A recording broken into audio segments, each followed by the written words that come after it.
करें भाई, पीछे ये क्वेश्चन हमने लास्ट कर लिया था, ठीक है। आज का हमारा क्वेश्चन होगा, ध्यान से समझना। फर्स्ट क्वेश्चन है, ए बी और सी ने 2:3:5 में पूंजी लगाई है। किस अनुपात में पूंजी लगाई है? 2, 3 और 5 में। ए बी और सी की पूंजी का अनुपात है, कितना है? 2:3:5 तथा साझा की अवधि, साझा की अवधि का मतलब है जो पार्टनरशिप की है उसका समय का अनुपात कितना है? तो समय का अनुपात है 4, 5 और 6। कितना है भाई? अरे बोलो। ये तो होगी उनकी पूंजी और ये हो गया उनका टाइम। और हम पढ़ते हैं कि लाभ क्या होता है। लाभ बताओ क्या होता है? लाभ होता है पूंजी गुणा समय, पूंजी गुणा समय। तो इसकी पूंजी इतनी है और समय इतना है, इसका मतलब 4 दूनी 8, 5 दिए 15 और 6 5 30। बस ये लाभ का अनुपात है। लाभ का अनुपात ही हमने ज्ञात करना था। बोलो हाँ या ना? लाभ का अनुपात ही हमने ज्ञात करना था। कितना आ गया? 8, 15 और 30। ठीक है, तो ऑप्शन में है कहीं 8, 15 और 30। चलिए नेक्स्ट क्वेश्चन पर। अगला सवाल क्या रहेगा हमारा, देखते हैं। ए बी और सी ने 5, 6, 8 में पूंजी लगाई। मैं लिख देता हूं यहां कि पूंजी का रेशियो क्या है, उसके बाद लाभ का रेशियो दे दिया। लाभ का रेशियो कितना है? पूंजी का है 5, 6 और 8 और लाभ का कितना है? कुल इतना लाभ कमाते हैं 5:3:12। सही है क्या? अब ये बताओ, हमने पढ़ा था कि लाभ होता है पूंजी गुणा समय। तो इसने पूछा है बताइए समय का अनुपात क्या रहेगा, तो आप समय का बता सकते हो।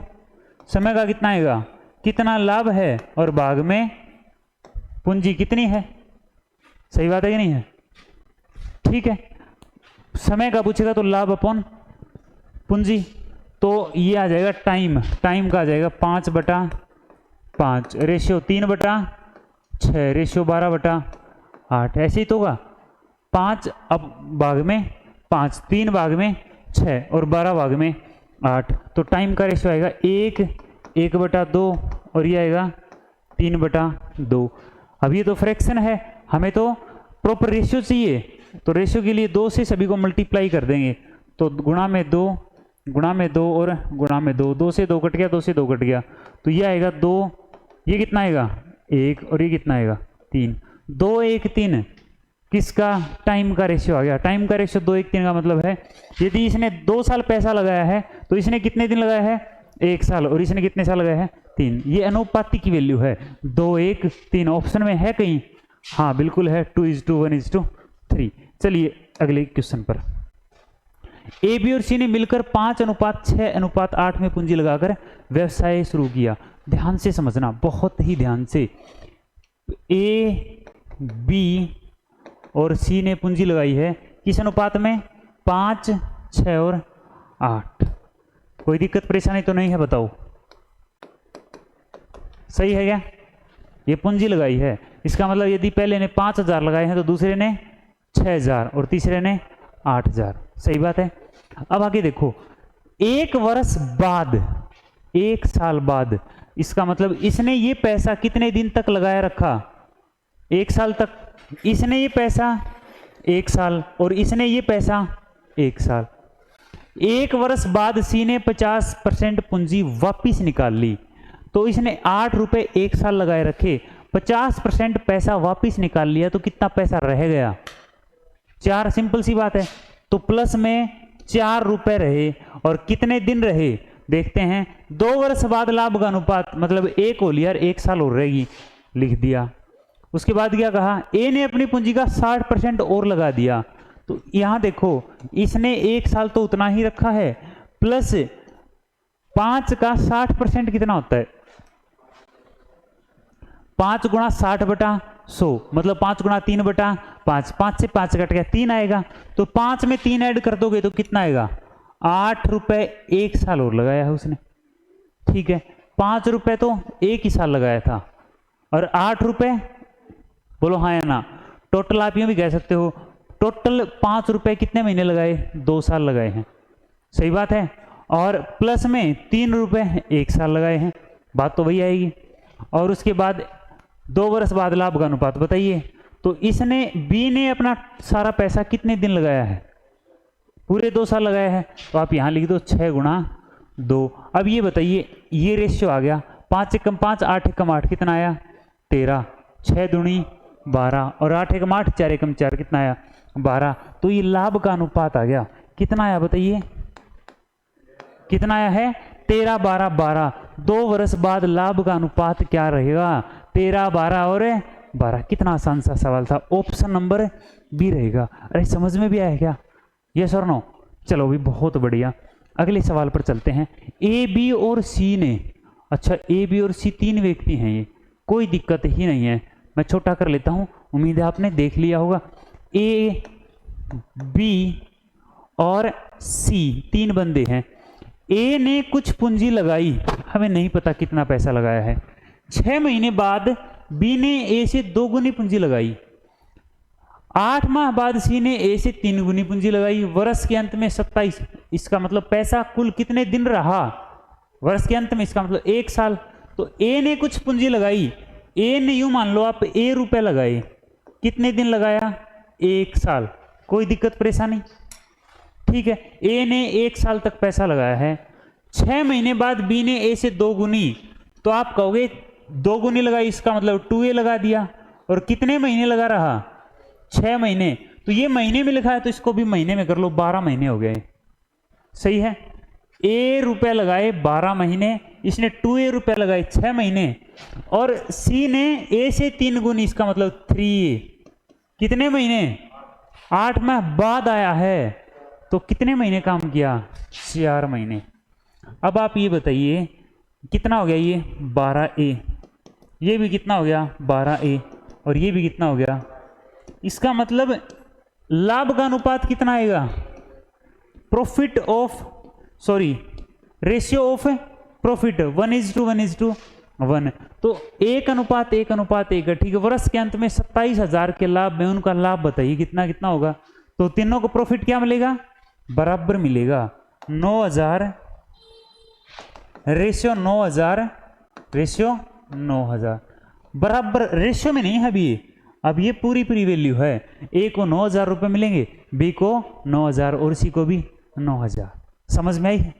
पक्का? चलें आगे। चलिए भाई, बहुत बढ़िया।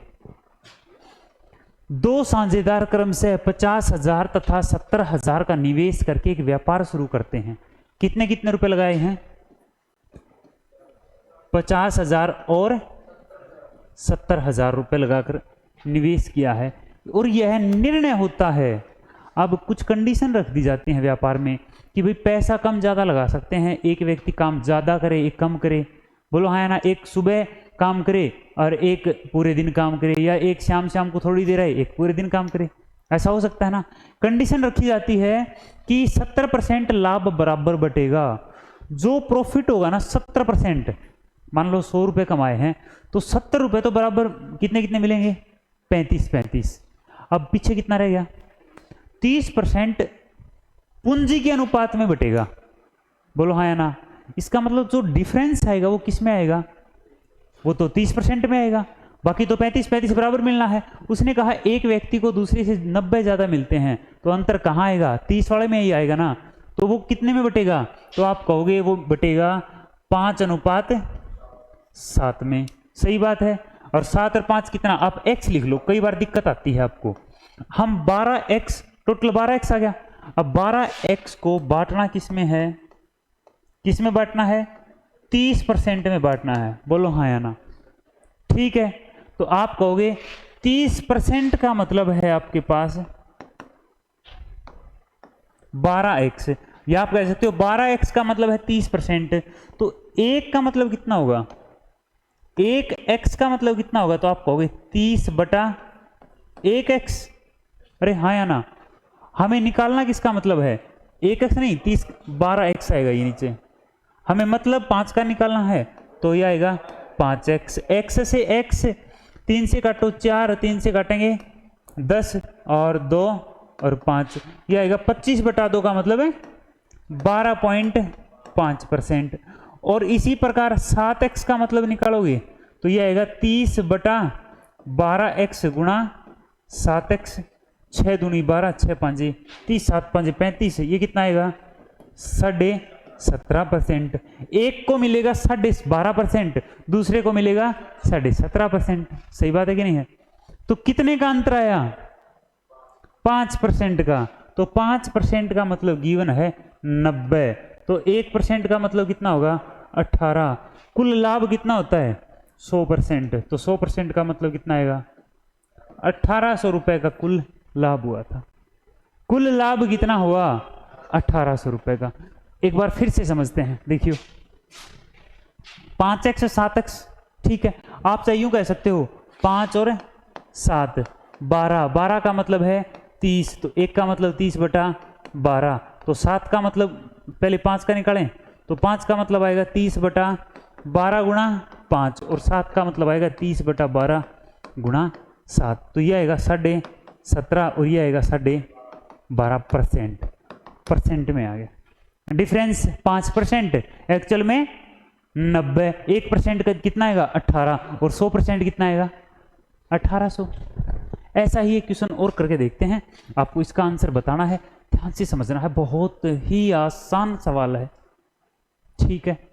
करें, देखो ऐसा ही नहीं है, ये थोड़ा सा अलग है। अगर सेम करना है तो हम देखते हैं, सेम को भी, सेम है नहीं अपने पास। चलिए फिर इसको कर लेते हैं। ए और बी 3:2 में पूंजी लगाते हैं, 3:2, ठीक है। अब व्यापार समय सेम है व्यापार में, इसका मतलब लाभ भी क्या रहेगा 3:2 में, पूंजी के अनुपात में रहेगा।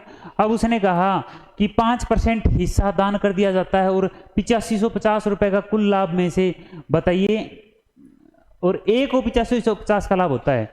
देखो 5% हिस्सा बांटने के बाद ए को कितना मिला है 8550, तो कुल लाभ ज्ञात कीजिए। आप ये देखो 3 और 2 5 है, ठीक है, और 5% हिस्सा बांट दिया जाता है, तो पीछे कितना परसेंट रह गया 5% बांट दिया तो 95%। 95 इस अनुपात में बटेगा कि नहीं बटेगा, 5 तो दान कर दिया, 95 रह गया, वो इसमें बटेगा। तो 3 और 2 5, 5 का मतलब है 95, 1 का मतलब 95/5 का मतलब हो गया कितना आएगा 19 5 95, तो 3 का मतलब होगा 19 दिए 57%, और 2 का मतलब हो गया 38%। सही है कि नहीं है? तो 38% बी को मिलता है और ए को मिलता है 57%, और ए का मान गिवन है आपके पास 57% का मान गिवन है 8550, तो 1% का मान कितना आएगा, कितना आएगा? तो आप चेक कर लेना, 57 एकम 57 और 57 5, मेरे विचार में तो 150 से घटेगा ही, हो सकता है आगे पीछे हो, चेक कर लेना। 1% का मतलब 150 आएगा, तो 100% का मतलब कितना होगा 15,000। तो कुल लाभ ज्ञात करना था, कितना होगा कुल लाभ कितना होगा 15,000। ठीक है, आसान था ना। चलिए अगला सवाल देखते हैं। मोहन ने 4500 रुपए में एक व्यापार आरंभ किया, बाद में श्याम आया, 5400 रुपए लगाकर साझेदार बन गया। यदि वर्ष के अंत में कुल लाभ इतना हो गया तो श्याम कितने महीने बाद व्यापार में शामिल हुआ? ध्यान से समझना, एक मोहन है, M फॉर मोहन और S फॉर श्याम। इसने लगाए मोहन ने 4500 रुपए और कितने महीने काम किया? वर्ष के अंत तक ये रहा है, इसका मतलब इसने काम किया 12 महीने। ये आया 4500 लेकर, 5400 लेकर, लेकिन ये रहा x महीने, हमें पता नहीं। ये लाभ का अनुपात आ गया कि नहीं आ गया? पूंजी गुणा समय, पूंजी गुणा समय। और अब यहां से हम निकालेंगे 00 से 00, ठीक है। और किससे कटेगा ये? 9 5 45 और 9 6 54, 6 दूनी 12, कितना आया है ये? 10:x आ गया। ये लाभ का अनुपात है, मतलब 10/x, और वास्तव में कितना है आपके पास? 2/1, तो 2 5 10, तो x का मान कितना आ गया 5। कितने महीने रहा श्याम? कितने महीने रहा? 5 महीने। पूछा क्या है? तो श्याम कितने महीने बाद व्यापार में शामिल हुआ? 7 महीने बाद। सही बात है ना, 7 महीने बाद व्यापार में शामिल हुआ। रहा कितने महीने? 5 महीने। ये कितने महीने रहा था? 12 महीने। कितने महीने बाद? शुरुआत के कितने महीने बाद आया है? 7 महीने बाद। आ जाओ भाई अगले सवाल पर। ए, बी और सी ने 50,000 रुपए लगाकर व्यापार शुरू किया। ए बी से 4,000 अधिक निवेश करता है, बी सी से 5,000 अधिक निवेश करता है। यदि वर्ष के अंत में 35,000 रुपए का लाभ हुआ है।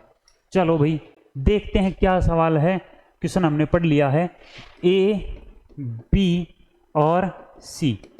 सही है क्या नहीं है बोलो? इतना तो ठीक लिख दिया, ए बी सी में तो कोई दिक्कत नहीं है। देखो ए का कितना माने हम, बी का कितना माने।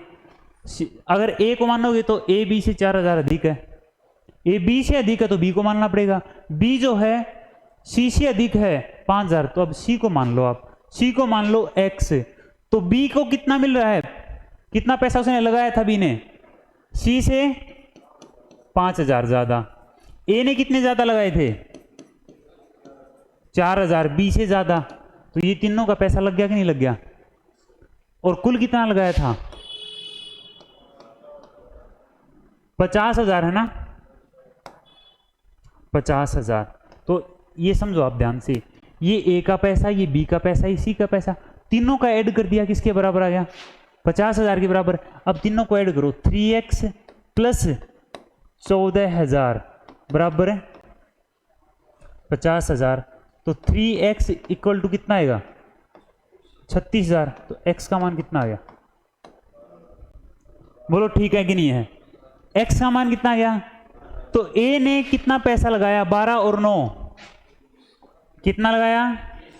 b ने कितना लगाया? 17। और c ने कितना लगाया? तो उनके लाभ का अनुपात क्या हो जाएगा? क्योंकि समय क्या है, तीनों का बराबर है, तो लाभ का अनुपात होगा 21, 17 और 12। टोटल कितना हो गया? 2, 3 और 4 50 हो गया। और 50 का मतलब क्वेश्चन में कितना प्रॉफिट हुआ है? 35,000। तो एक का मतलब कितना हो जाएगा? 700। तो ए कितना? 14,700। ए का प्रॉफिट ज्ञात करना था, ए का प्रॉफिट हो जाएगा 14,700। तो ये अगर फ्लो में चलोगे ना साथ साथ तो समझ में आएगी बात, लेकिन कोशिश करनी पड़ेगी। ठीक है, थोड़ी सी प्रैक्टिस कर लो आप लोग। ए, बी और सी एक व्यापार में शुरू करते हैं। ए 1/4 पूंजी। अरे बड़ा अच्छा सवाल है और आसान भी है। ठीक है, ए, बी और सी। ए कहता है 1/4 पूंजी कितने समय के लिए लगाता है? मतलब कि पूरी पूंजी का चौथा हिस्सा 1/4 समय के लिए लगाता है। तो ये लो भाई। बी 1/5 पूंजी 1/2 के लिए लगाता है। और सी पूरे समय के लिए, इसका मतलब पूरा समय 1 है, शेष पूंजी लगाता है। अब आप ये देखो पूंजी कितनी कितनी लग चुकी है, तो आप कहोगे 1/4 प्लस 1/5 टोटल कितनी होगी? 20 और 9। 9 में 20 में से 9 लग चुकी है, कितनी रहेगी? तो 11/20 रहेगी। तो 11/20 पूंजी इसने लगाई है। अनुपात बन गया, ये कुछ भी नहीं है सवाल में। अंत में लाभ का अनुपात ज्ञात कीजिए। लाभ का अनुपात ये 1/16, ये 1/10 और ये 11। एलसीएम कितना बनेगा? 80। 80 से गुणा कर देंगे। 80 80 तो 20 चौके 80, 10 8 16, 5 रेशियो कितना आया? 5 8 4। ऑप्शन में है कहीं? 5 8 44 आया है। क्यों आया है? 11 है ये, सॉरी 11 चौके 44, 5 8 44 हमारा आंसर रहेगा। समझ में आई है बात? पक्की? तो आपके पास 1 मिनट है, ये क्वेश्चन आप करके दिखा दो, सवाल ही कंप्लीट हो गए। तो आज के लिए हम इतना ही पढ़ेंगे। ठीक है, बाकी हम नेक्स्ट क्लास में। Thank you so much.